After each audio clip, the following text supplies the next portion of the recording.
top of the tower, and there was a huge fireball, and there was a gaping hole in the side of the tower.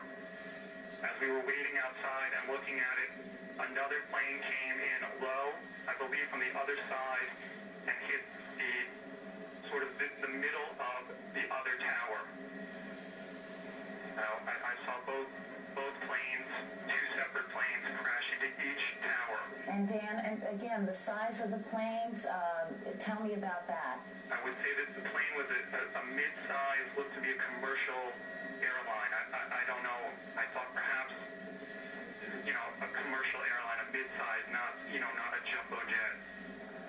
This, of course, is unconfirmed, but we are getting information from an employee of United Airlines. And again, we want to emphasize this is unconfirmed, but there is speculation that an American Airlines plane was hijacked and crashed on purpose into the World Trade Center, and that the second plane was another plane, perhaps hijacked, was then flown in to the second tower. Dan, tell me about people on the ground. Are you at a vantage point where you can see what's happening on the ground? I'm farther up in the West Village. I'm not on the ground near the base of the towers.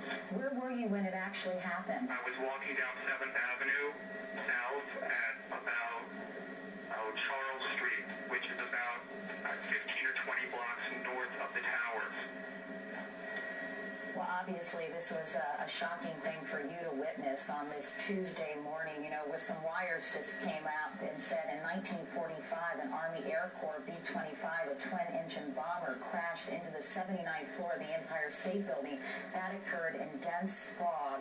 This was a crystal clear day in Manhattan, so it is completely unclear how there would be any kind of problems with visibility.